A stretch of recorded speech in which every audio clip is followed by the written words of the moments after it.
பேகுரு சொந்தங்களுக்கு வணக்கம். இன்னைக்கு நேர்காணல நம்மளோட இருந்திருப்பவர் கல்வியாளரும் முனைவருமான திருமதி காயத்ரி அவர்கள். ஜி வணக்கம். வணக்கம். இந்த யுஜிசி அந்த ஒப்பீனியன் அந்த டிராஃப்ட் வந்ததுக்கு இங்க பெரிய பேசு பொருளா அரசியலா எப்படி நீட்டை ஆக்கினாங்களோ அதே மாதிரி இங்க ஆளுகிற திமுக அரசாங்கம் ஆக்கிட்டு இருக்காங்க. அதுல முதல்வர் அவர்கள் நேற்று பார்த்திருப்போம் காரைக்குடியில அழகப்பா யூனிவர்சிட்டியில பேசுறப்பயே இதற்கு நம்ம லீகலாவும் முன்னாடியே நம்ம பேசியிருப்போம், லீகலாவும் சட்ட ரீதியாகவும் சரி அரசியல் ரீதியாகவும் நம்ம போராட்டம் தொடர வேண்டும். ஏன் நம்ம சான்சலரா இவரை கவர்னர் அவர்களை போடக்கூடாதுன்னா நம்ம தான் எல்லாருக்கும் சம்பளம் கொடுக்குறோம், அதுல எப்படி சென்ட்ரல் கவர்மெண்ட் வந்து அப்பாயின்ட் பண்றதுக்கு உரிமை இருக்கு, இதனால நம்மளோட ஹையர் எஜுகேஷன் பாதிக்கும், நம்ம நேஷனல் ஆவரேஜ்ல இருந்து 2% அதிகமா இருக்கும் அப்படிங்கிற அளவுக்கு அவர் பேசியிருக்காரு. அவர் பேச்ச நீங்க எப்படி பாக்குறீங்க? இந்த விஷயத்துல வந்து 2-3 விஷயம் நம்ம வந்து அதுல பேச வேண்டியது இருக்கு. ஒண்ணு வந்து நீங்க சொன்னீங்க சட்ட போராட்டம் நடத்தணும்னு அவர் சொன்னாரு அப்படின்னு சொல்லிட்டு. சட்ட போராட்டம் நடத்தினா அது செல்லுபடி ஆகாது அப்படிங்கிறது அவருக்கு தெரியும். ஆஸ் ஆஃப் நவ் இன்னைக்கு வரைக்கும் உச்ச நீதிமன்றம் யுஜிசியோடைய விதிகளை தான் ஃபாலோ பண்ணணும் அப்படின்னு சொல்லியிருக்கிறாங்க. அதனாலதான் இவர் வந்து சட்ட போராட்டம்னு சொன்னா கூட இந்தி கூட்டணி ஆளும் மாநிலங்களுக்கு வந்து உள்ள முதல்வர்களுக்கு கடிதம் எழுதுறாரு. இந்த கடிதத்துக்கு என்ன பலன் இருக்கும் அப்படின்னு நீங்க பாத்தீங்கன்னா, நீட்டு தேர்வை ரத்து செய்ய வேண்டும்னு நீங்க வந்து எல்லா மாநிலங்களும் ஒரு ரெசல்யூஷனை பாஸ் பண்ணுங்கன்னு சொல்லிட்டு எல்லா மாநிலத்தினுடைய முதல்வர்களுக்கும் இவர் கடிதம் எழுதினாரு. அதற்கு என்ன ரெஸ்பான்ஸ் கிடைச்சது அப்படிங்கிறது இவருக்கு நல்லா தெரியும், நமக்கும் பொதுமக்களுக்கும் தெரியும். அது ஒரு விஷயம். இரண்டாவது விஷயம், நீங்க ஊடகங்கள்ல பாத்தீங்கன்னா இதை பெருசுபடுத்துறதுக்காக என்ன சொன்னாங்கன்னு பாத்தீங்கன்னா, கேரளா கவர்மெண்ட்டை பாத்தீங்களா அவங்க வந்து ரெசல்யூஷன் பாஸ் பண்ணிருக்காங்க அப்படின்னு சொல்லிட்டு. தமிழக கவர்மெண்ட் முழு யுஜிசி டிராஃப்டையும் கேன்சல் பண்ணணும்னு தீர்மானம் போடுது. ஆனால் கேரளா கவர்மெண்டோ அடுத்தது பீகார் வந்து எதிர்ப்பு தெரிவிச்சிருக்குது. எதற்கு எதிர்ப்பு தெரிவிச்சிருக்குது அப்படின்னா, விசியாக ஒரு பேராசிரியராக பணியாற்றாமல் நேரடியாக இண்டஸ்ட்ரியில இருந்து வர்றவங்களுக்கு இந்த வாய்ப்பை கொடுக்க கூடாதுங்கிறதுக்காக தான் கேரளா கவர்மெண்ட்டும் நிதிஷ்குமார் கவர்மெண்ட்டும் இதை எதிர்ப்பதாக நமக்கு தெரியுது. கேரளா கவர்மெண்ட் ரெசல்யூஷனே பாஸ் பண்ணிருக்கு. இதுல இருந்து என்ன தெரியுது அப்படின்னா, அவர்களுக்கு வேந்தராக ஆளுநர் இருப்பதுல பிரச்சனை கிடையாது, துணைவேந்தர்கள் நியமனத்துல யுஜிசி விதியை ஃபாலோ பண்றதுல பிரச்சனை கிடையாது. ஆனால் துணைவேந்தர்களை நியமிக்கும் அந்த சர்ச் கமிட்டியில யாரு இருக்கணுங்கிறது கிடையாது. ஆனால் அந்த விசியுடைய குவாலிபிகேஷன் இருக்கு இல்லையா, அந்த குவாலிபிகேஷன்ல டைரக்டா எஜுகேஷன் ஃபீல்டுல இல்லாதவங்களுக்கு வாய்ப்பு கொடுக்கணுங்கிறத மட்டும்தான் கேரளா கவர்மெண்ட் எதிர்க்குது. இதைதான் நாம புரிஞ்சுக்கணும். இதை தமிழகத்துல வெஸ்ட் பெங்கால் எதிர்க்குது, கேரளா எதிர்க்குது அப்படின்னு தொடர்ந்து சொல்லிக்கிட்டு இருக்கிறாங்க. நேத்து நீங்க பாத்தீங்க அப்படின்னு சொன்னா, இவர்களை தொடர்ந்து மத்திய அரசுக்கு ஆதரவு தரும் நிதிஷ்குமார் கவர்மெண்ட்டும் எதிர்க்குதுன்னு. நிதிஷ்குமார் கவர்மெண்ட் இந்த ஒரு விஷயத்தை தான் எதிர்க்கிறாங்க, கேரளா அரசு இந்த ஒண்ணுதான் எதிர்க்கிறாங்க. இப்போ உச்ச நீதிமன்றம் போயிட்டு வந்த பிறகு மேற்கு வங்காளம் இதை பத்தி பேசவே இல்லை. அதைதான் நம்ம புரிஞ்சுக்கணும். திரும்ப திரும்ப சொல்றது என்னன்னா, அவர் சொல்றாரு இல்லையா, நானும் அதை பார்த்தேன், பல்கலைக்கழகம் அந்த அழகப்பா யூனிவர்சிட்டியில வச்சு பேசும்போது 2-3 விஷயம் அதுல சொல்றாரு. ஒண்ணு வந்து வேந்தராக அந்தந்த மாநில முதல்வர்கள் இருக்க வேண்டும், துணைவேந்தர்களை 2வது துணைவேந்தர்களை நியமிக்கும் அதிகாரம் மாநில அரசுக்கு இருக்கணும் 2. 3வது தான் வந்து இந்த சட்ட போராட்டம் சொல்றாரு. முதல்ல எடுத்துக்கோங்க, வேந்தராக அந்தந்த மாநில முதல்வர்கள் இருக்க வேண்டும். அப்போ ஒரு கட்சியை சார்ந்த நபர் ஒவ்வொரு 5 வருஷத்துக்கும் மாறும் பொழுது பல்கலைக்கழக விதிகளை நீங்க மாத்துவீங்க, பல்கலைக்கழகத்துல உள்ளுக்குள்ள யாரு இருக்கணுங்கிறத முடிவு பண்ணுவீங்க. அப்போ அது இன்னொரு சட்டசபையாக இருக்குமே தவிர அவங்கவுங்களுக்கு வேணுங்கிறவங்களை உள்ள சேர்க்க முடியுமே தவிர தகுதிக்கும் திறமைக்கும் அங்க மிகப்பெரிய வாய்ப்புக்கு சவாலாக இருக்கும். அதுல எந்த விதமான மாற்று கருத்தும் கிடையாது. அததான் நம்ம இன்னைக்கு பார்க்கணும். 2வதாக அவர் சொல்லியிருக்கிறது வந்து அந்த துணைவேந்தர்களை நியமிக்கும் அதிகாரம் மாநில அரசுக்கு இருக்கணும். ஏன்னா சம்பளம் நாங்க தானே கொடுக்குறோம்னு சொல்லிட்டு, வெறும் நீங்க கொடுக்குற சம்பளத்தை வச்சுதான் இன்னைக்கு வந்து தமிழக பல்கலைக்கழகங்கள் இயங்குதா அப்படிங்கிறத நீங்க அந்த ஆடிட் அக்கௌண்ட்டை வச்சு பார்க்கணும்.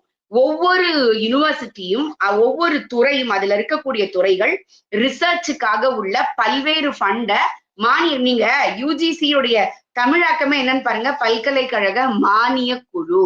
மானியம்னா என்ன? உங்களுக்கு சப்சிடி கொடுக்குது. எப்படி கொடுக்குது? ரிசர்ச் ஃபண்டா கொடுக்குது.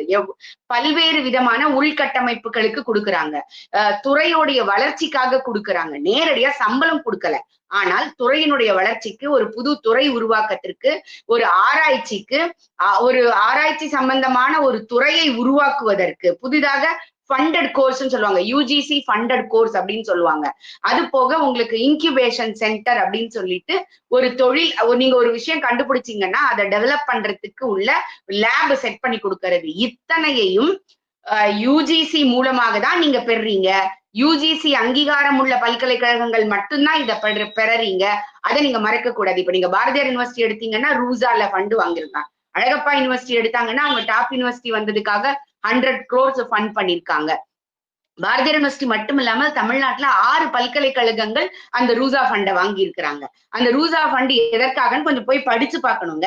எதையுமே படிச்சு பார்க்காம வந்து உட்காந்துக்கிட்டு நீங்க ஒரு டிவி விவாதத்தை நான் பாக்குறேன். அந்த டிவி விவாதத்துல இந்த யுஜிசி உடைய வரைவறிக்கையை பத்தி பேசுறாங்க.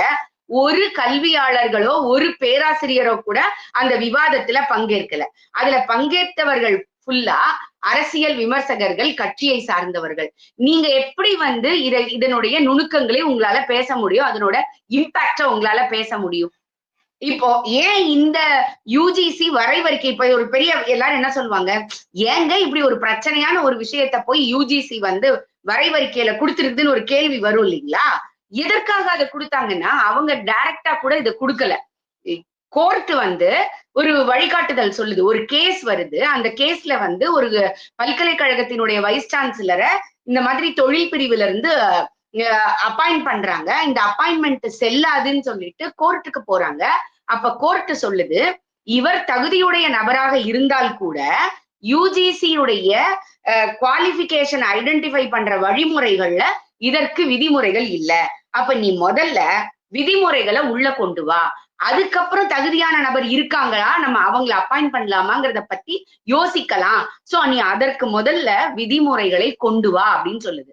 அதனால அந்த விதிமுறைகள் கொண்டு வரப்பட்டது. நான் திரும்ப திரும்ப சொல்றேன், எல்லா பல்கலைக்கழகங்களிலும் தொழில் சார்ந்தவர்கள், தொழில்துறையை சார்ந்தவர்கள் வர வேண்டுமா அப்படின்னா கண்டிப்பா நானே அதற்கு எதிர்ப்பு தெரிவிப்பேன். ஏன்னா நான் வந்து 30 வருஷம் 35 வருஷம் வந்து ஒரு கல்வித்துறையில இருந்து அடிமட்டத்தில இருந்து மாணவர்களோட வந்து நிர்வாகம் ஒரு பல்கலைக்கழகமோ இல்ல ஒரு கல்லூரியோ எப்படி நிர்வாகம் பண்றதுங்கிறத தெரிஞ்சுக்கிட்டு நான் வருவேன்.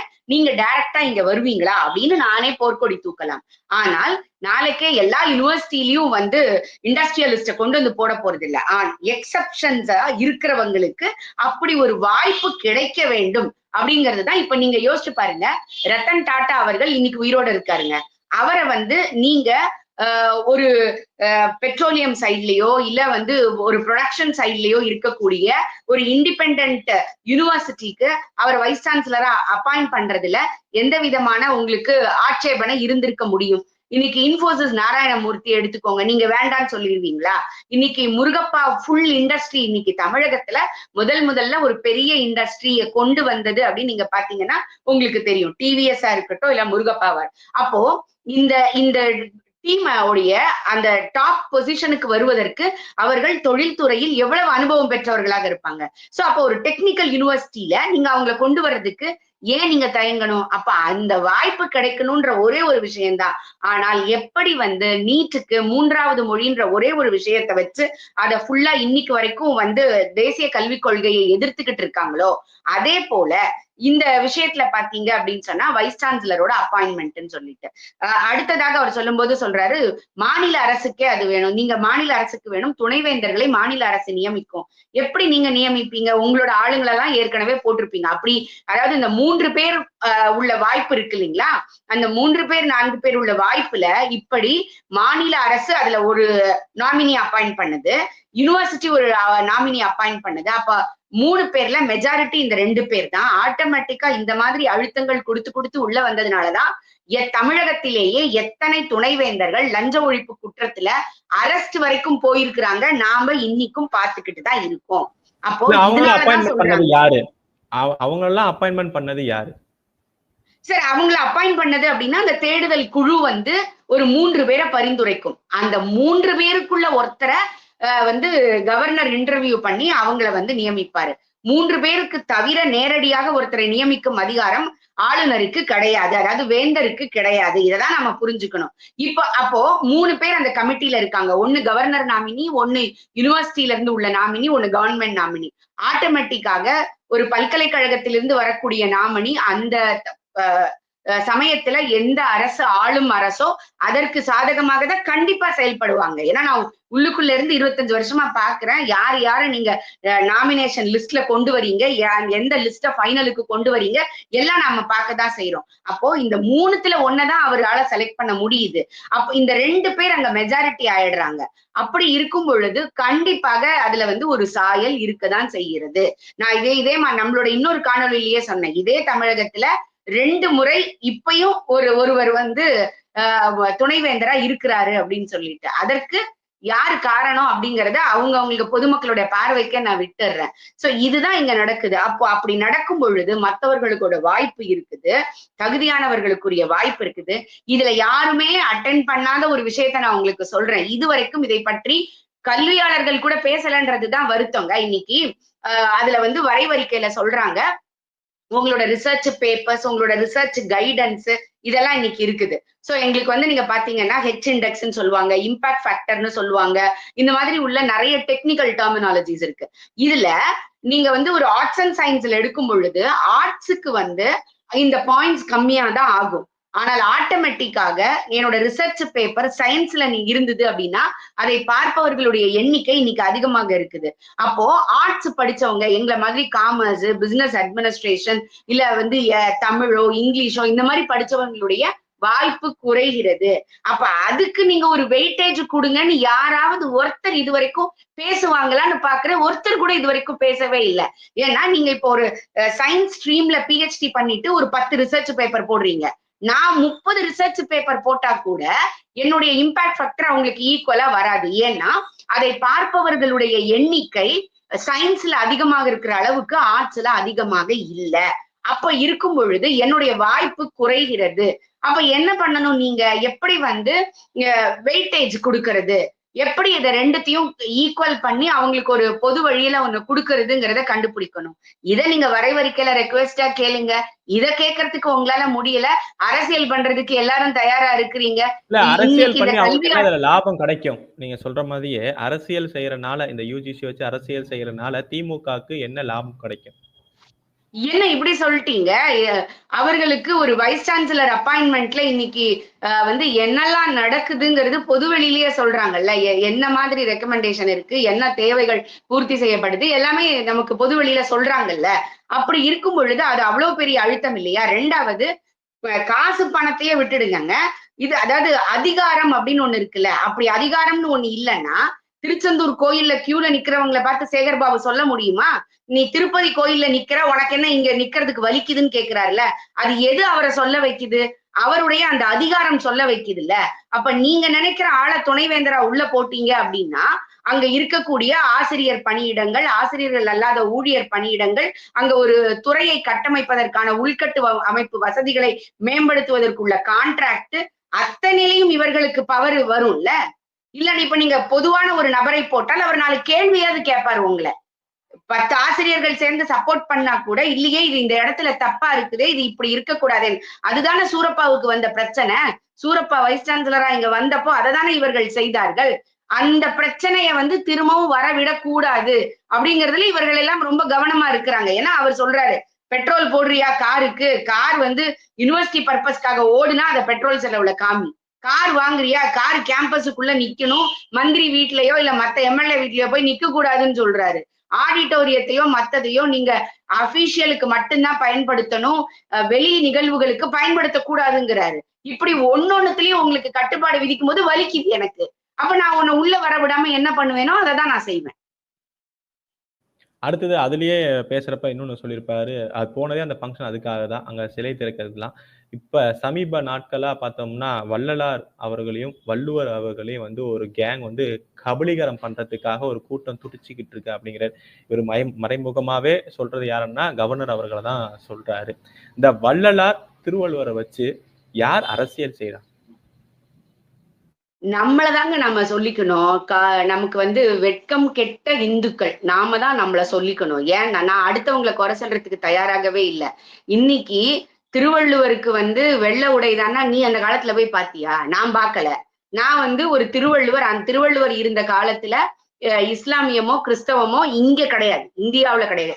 இஸ்லாம் உருவாகவே இல்ல. கிறிஸ்தவம் இந்தியாவுல வரல. அப்ப அவர் வந்து இங்க இங்க இருந்த சனாதன சமயத்தை சார்ந்தவர் அப்படிங்கிறத நாம நம்புறோம். 2வது அவரை இந்து சமய அறநிலையத்துறையின் கீழே வந்து திருவள்ளுவர் கோயில இன்னைக்கு தமிழகத்துல சென்னை மயிலாப்பூர்ல மெயின்டைன் பண்ணிட்டு இருக்காங்க. அப்ப அவர் யாருங்கிறத இவங்க சொல்லணும். அவர் எல்லோருக்கும் பொதுவானவர். அதுல எந்த மாற்று கருத்தும் கிடையாது. ஆனால் அவர் ஒரு இந்து. அதுலயும் எந்த மாற்று கருத்தும் இருக்க முடியாது. அதே மாதிரி வள்ளலார் எப்படி வந்து திருவள்ளுவருடைய பட்டையை எடுத்து, அவருடைய ருத்ராட்சத்தை எடுத்து, அவருடைய காவியை எடுத்து அவருக்கு வெள்ளை உடை கொடுத்தார்களோ, அதே போல நீரில்லா நெற்றி பாழ் அப்படின்னு சொன்ன வள்ளலார வந்து நீங்க பட்டையை எடுத்துட்டு வந்து அவ்வளவு பால் நெற்றியா ஆக்கி வச்சு அதை நீங்க பண்ணணும்னு நினைச்சீங்க. அதே போல வடலூர்ல வந்து வள்ளலார் சர்வதேச மையம்னு ஒண்ணு அமைச்சு அதுல என்ன பண்ணலான்னு பாத்தீங்க. கோர்ட் வந்து இப்போதைக்கு இப்ப எப்படி இருக்கோ அப்படிதான் இருக்கணும்னு இப்ப வரைக்கும் சொல்லி இருக்கிறாங்க. நேத்தோ முந்தா நாளோ அதற்குரிய தீர்ப்பு வந்து அதை நாம பாக்குறோம். சோ இப்படி கபலீகரம் பண்ணுவது யாரு அப்படிங்கறத மக்கள் புரிஞ்சுக்கணும்.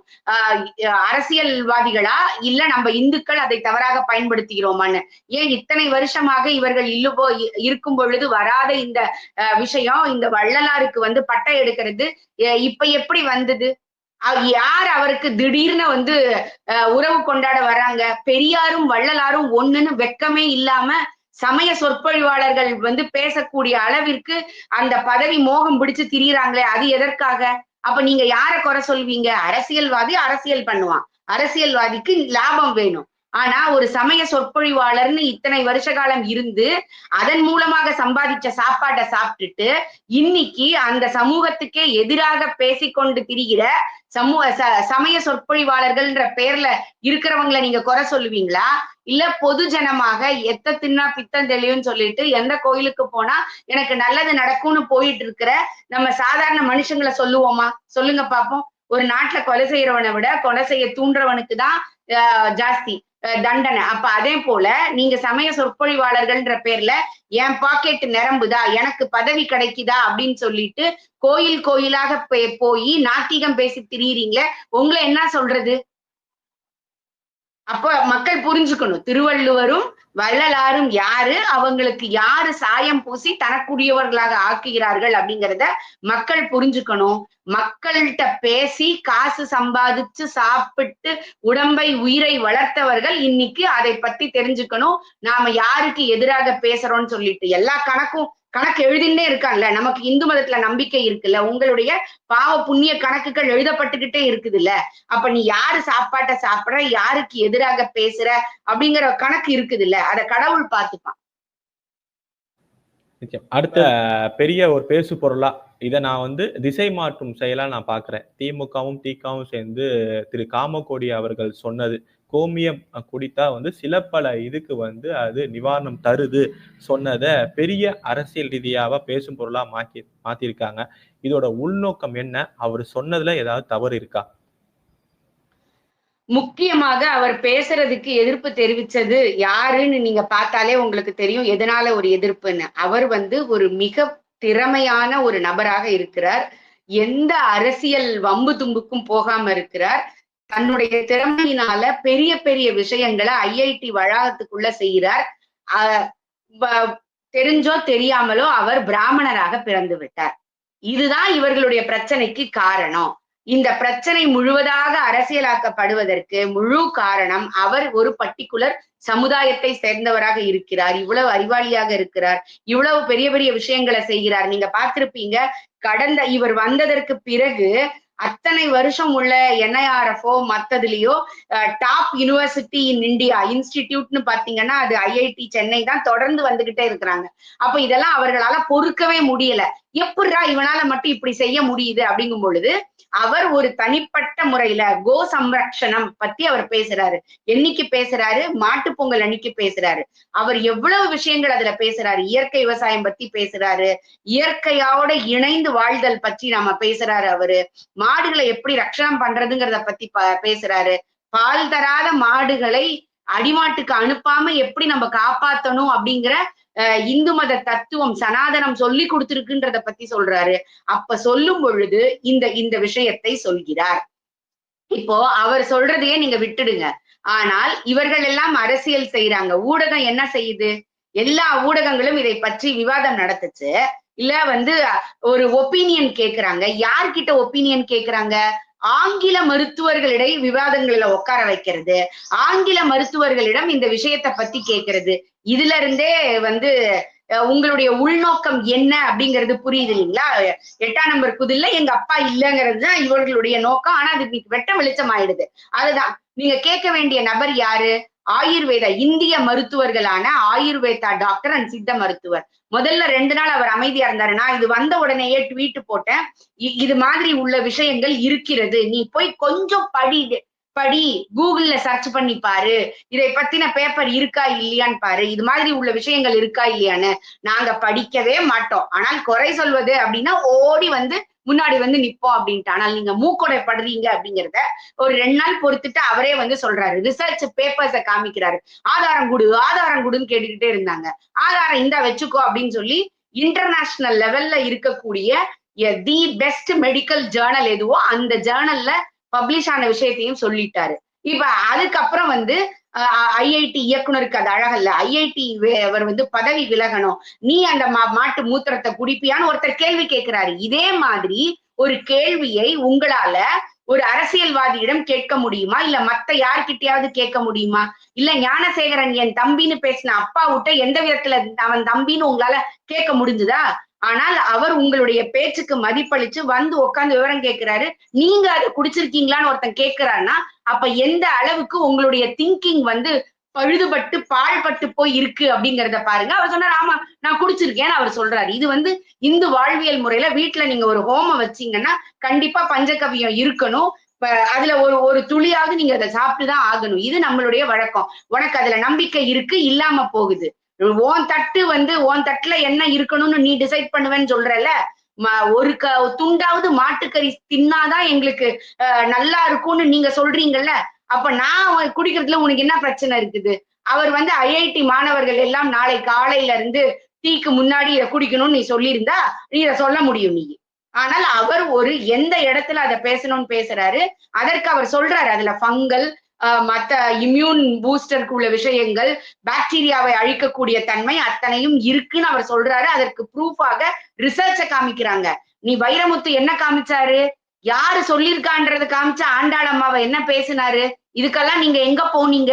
இன்னைக்கு வாய்க்கிழிய நின்னு பேசுறீங்கல்ல, நீங்கெல்லாம் எங்க போனீங்க அன்னைக்கு? ஏதோ ஒரு இடத்துல ஒரு கேரளாவில் இருக்கக்கூடிய ஒரு நபர் ஒரு ஆராய்ச்சி பேப்பர்ல இப்படியும் கூறப்படுகிறது அப்படின்னு எழுதின விஷயத்தை எடுத்து நீ எங்க அம்மாவை பார்த்து நீ என்ன வார்த்தை பேசுன? அன்னைக்கு கேட்க துப்பு இல்லாத ஊடகங்கள் இன்னைக்கு இவரை கேள்வி கேட்டுட்டு நிக்குது. இன்னைக்கு அவர் ப்ரூவ் பண்ணிட்டாரு. என்ன பண்ணுவ? அமேசான்ல விக்குது, என்ன பண்ணுவ? இன்னொருத்தர் இன்னைக்கு பெரிதும் மதிக்கப்படுகிற ஊடகவியலாளராக இருக்கக்கூடிய ஒருத்தர் சித்தால உள்ள எந்த புத்தகத்துல எந்த பேஜ்ல இந்த கோமூத்திரம் மட்டும் இல்ல, அனிமல்ஸோட யூரின் பத்தி அதுல இருக்கக்கூடிய தன்மையை பத்தி விளக்கி இருக்குன்னு வீடியோ போட்டார. நீங்க என்ன பண்ணுவீங்க? ஆயுர்வேதால எந்த புத்தகத்துல எந்த பேஜ்ல என்ன சொல்லி இருக்குன்னு ஸ்லோகத்தோட வாசிச்சு காமிச்சிட்டார, என்ன பண்ணுவீங்க? அப்ப நீங்க இந்திய மருத்துவ முறை தப்புன்னு சொல்ல போறீங்களா? இல்ல இந்திய மருத்துவ முறை போலின்னு சொல்ல போறீங்களா? தமிழகத்துல உருவாக்கப்பட்ட சித்தா தப்புன்னு சொல்ல போறீங்களா? என்ன சொல்ல போறீங்க நீங்க? நிச்சயம். நீங்க முன்னாடி பேசுறப்ப இந்துக்கள் நாம தான் வெட்கப்படணும் அப்படிங்கறதுனால இந்த கேள்வி கேட்கப்படுது. இப்ப நம்ம இந்துக்கள் முருகன் அவர்களை வந்து 51% கும்பிடுற இது வந்து தமிழர்கள் தான் சொல்லிட்டு டைம்ஸ் ஆஃப் இந்தியா நேத்தி ஆர்டிகல் போட்டிருந்தாங்க. அப்படிப்பட்ட முருகனோட முதல் வீடு சொல்லப்படுகிற திருப்பரங்குன்றம்ல மிகப்பெரிய ஒரு பிரச்சனை போயிட்டு இருக்கு. அது வந்து சிக்கந்தர் மலைன்னு ஒரு தரப்பு சொல்றாங்க. இவ்வளவு நாள் சொல்லப்பட்டதை அவன் பார்க்கல. பட் இப்ப வந்து அது சிக்கந்தர் மலையா மாற்றத்துக்கான முயற்சிகள் ஏற்பாடு நடந்துகிட்டு இருக்கு அப்படின்னு சொல்லிட்டு இந்து தரப்புல இருந்து சொல்லப்படுது. இங்க நடக்கிற அரசியலை எப்படி பாக்குறீங்க? இது HRNC கையில இருக்கு. அவங்க இத பத்தி எந்த ஒரு வாயும் திறக்கலையே. இதை எப்படி பாக்குறீங்க? இந்த அரசு வந்து கேவலமான ஒரு அரசு. இந்த அரசு மைனாரிட்டி மக்களுக்கு அந்த ஓட்டை வாங்குவதற்காக, அந்த ஓட்டு பிச்சை எடுப்பதற்காக எந்த எல்லைக்கும் போகக்கூடியவர்கள் அப்படிங்கிறத நிரூபிச்சிருக்கிறதா நான் பார்க்கிறேன். ராமநாதபுரம் மக்கள் ஓட்டு போட்டு நவாஸ்கனியை தேர்ந்தெடுப்பதற்கு வெட்கப்பட வேண்டும்னு நான் சொல்றேன். ராமநாதபுரம் மக்கள் வெட்கப்பட வேண்டும் இப்படிப்பட்ட ஒரு நபரை தேர்ந்தெடுத்ததற்கு. ஏன்னா ராமேஸ்வரம் இந்தியா மட்டுமல்ல உலக அளவுல அவ்வளவு பெரிய ஒரு இந்துக்களுடைய புனித தலமாக கருதப்பட்டிருக்கு. அந்த இடத்துல நீங்க ஒருத்தரை செலக்ட் பண்ணி அனுப்புறீங்க. அவர் திருப்பரங்குன்றம் மலை மேல உட்கார்ந்து உங்களுக்கு படிக்கட்டுல நான்வெஜ்ஜ சாப்பிட்டுக்கிட்டு இருக்கிறாரு. அவர் வந்து அந்த காணொலியை நீங்க பாத்தீங்கன்னா தெரியும். கான்ஸ்டபிள்கிட்ட கேட்கிறாரு, அங்க சமைக்க தானே கூடாது, சாப்பாடு எடுத்துட்டு போய் சாப்பிடலாம்ல, அப்படி ஏதாவது நீங்க தடை போட்டிருக்கீங்களான்னு கேட்கிறாரு. ஏன் உங்களுக்கு எல்லாம் தார்மீகம்னு ஒண்ணு இல்லவே இல்லையா? நாளைக்கு உங்க மசூதிக்கு முன்னாடி உட்காந்து நான் பன்னிக்கறியை வித்தா நீங்க ஒத்துக்குவீங்களா? நான் அந்த கேவலமான செயலை செய்ய மாட்டேன். எந்த ஒரு இந்துவும் அப்படி ஒரு கேவலமான செயலை செய்ய மாட்டான். ஏன்னா நாங்க எல்லோரும் சமம், எல்லோரும் மத நல்லிணக்கத்தோட இருக்கணும், எல்லோரும் சகோதரர்களாக இருக்கணும்னு நாங்க நினைச்சுக்கிட்டே இருக்கோம். ஆனால் நீங்க எவ்வளவு கேவலமான கீழ்த்தரமான ஒரு அரசியல் பண்றீங்க அப்படிங்கிறத நீங்க யோசிச்சு பார்க்கணும். ஆனால் நவாஸ்கனிக்கு எதிராக இந்துக்கள் பேசுவதை விட மற்ற ஜமாத்தில் இருக்கக்கூடிய இஸ்லாமியர்கள் பேச வேண்டும். அததான் நான் எதிர்பார்க்கிறேன். நாங்க எல்லாரும் சமத்துவமா சகோதரத்துவமா இருக்கிறோம். நீ அரசியலுக்காக பண்ற வேலையினால உள்ளுக்குள்ளார நாங்க எங்களுடைய நட்பு குறைஞ்சு போய்கிட்டு இருக்குன்றத இஸ்லாமியர்கள் பேசணும். ஏன்னா இந்த நாட்டுல வந்து பாகிஸ்தான் பிரியும் பொழுது நான் இந்த நாட்டுக்காரன்னு சொல்லி இருந்த இஸ்லாமியன் தான் இங்க இன்னைக்கு இருக்கிறான். அப்படி இருக்கும் பொழுது அவர்கள் நமக்காக பேசணும்னு நான் நினைக்கிறேன். எப்படி வந்து தீவிரவாதத்தை இஸ்லாமிய தீவிரவாதம்னு சொல்லக்கூடாது அப்படின்னு நாம சொல்றோமோ, அதே போல என்னுடைய மத நம்பிக்கையை பாதுகாக்க வேண்டிய, அதற்கு உறுதுணையாக இருக்க வேண்டிய பொறுப்பு இங்க இருக்கக்கூடிய இஸ்லாமியர்களுக்கும் இருக்கு. இங்க இருக்கக்கூடிய மற்ற இஸ்லாமியர்கள் சொல்லணும், உன்னுடைய ஒரு பதவிக்காக, உன்னுடைய ஒரு தொகுதி வெற்றி நீ பெறதுக்காக இவ்வளவு கீழ்த்தரமான செயலை செய்யாதன்னு சொல்லணும். மேலும் அவர்கள் இப்ப வந்து சிக்கந்தர் மலை இது வக்ஃபோர்டுக்குள்ளதுன்றாங்க. எந்த காலத்துல இஸ்லாமியர்கள் உள்ள வந்தாங்க, எந்த காலத்துல திருப்பரங்குன்றத்துல நிகழ்வுகள் நிகழ்ந்ததாக கல்வெட்டுக்கள் அதனுடைய சான்றுகள் இருக்கு. இதுவரைக்கும் HRNC இதுவரைக்கும் வாயை திறக்காம சேகர் பாபு அல்லோலியா அண்ணன் இருக்கிறதுல இருந்தே நமக்கு தெரியுது எந்த அளவிற்கு இவர்கள் மைனாரிட்டி அப்பீஸ்மெண்ட்டுக்காக வேலைகள் செஞ்சுக்கிட்டு இருக்காங்கன்னு. இந்த 5 வருஷம் உங்களுக்கு கடந்து நீங்க மாறுபட்டு போவீங்க. ஆனால் நீங்க பொதுமக்களை தான் நீங்க சந்திச்சாகணும். நீங்க சந்திக்கிற பொதுமக்கள்ல 10ல 8 பேர் இந்துக்கள். நீங்க அதை மறந்துடாதீங்க. அததான் நாம திரும்ப திரும்ப சொல்லணும். உங்களுக்குன்னு ஒரு மனசாட்சின்னு ஒண்ணு இருக்கணும். எல்லாரும் ஒரு காலத்துல நீங்க மேல நீங்க நின்னுட்டு இருக்கீங்க அதிகாரத்துல, கீழே வந்துதான் ஆவீங்க. கீழே வரும் பொழுது அதல பாதாளத்திற்கு நீங்கள் போகாமல் இருக்கணும் அப்படின்னா எல்லோருக்குமான நீங்க உண்மையா சொல்றீங்கல்ல சமத்துவம் சமூக நீதின்னு, அத கொஞ்சமாவது நீங்க மதிக்கணும்னு நான் நினைக்கிறேன். ஆனால் கண்டிப்பாக இதுக்கு எல்லாத்துக்கும் ஒரு விடிவு காலம் வரணும். இந்துக்கள் இப்ப கூட நீங்க ஒற்றுமையா எதிர்த்து நின்னு கேள்வி கேட்கல அப்படின்னு சொன்னா நாளைக்கு அந்த கோயில் உங்க கையில இருக்குமா, அந்த கோயில்ல வழிபட போற உரிமை உங்களுக்கு இருக்குமா அப்படிங்கறதே தெரியாம போயிரும். அன்னைக்குதான் நான் முழிச்சுப்பேன் அப்படின்னு சொன்னா நீங்க முழிக்கிறது ரொம்ப லேட் ஆயிடும். நீங்களும் அதுல அடிபடக்கூடிய ஒருவராக, அந்த விளைவுகளை சந்திக்கக்கூடிய ஒரு நபராதான் இருப்பீங்களே தவிர உங்களுக்கு அதுல அந்த பாதிப்பை நீங்க உணரவே இல்லை அப்படிங்கிறதுதான் வருத்தமா இருக்கு. நிச்சயமா எவ்வளவு சீக்கிரம் முழிச்சுக்கிறாங்க அப்படிங்கறது பொறுத்து வந்து பார்ப்போம். இவ்வளவு நேரம் உங்க நேரத்தை நம்ம தளத்துக்கு வந்து பயந்தமைக்கு ரொம்பவும் நன்றி. நல்லதே நடக்கும். வாழ்க.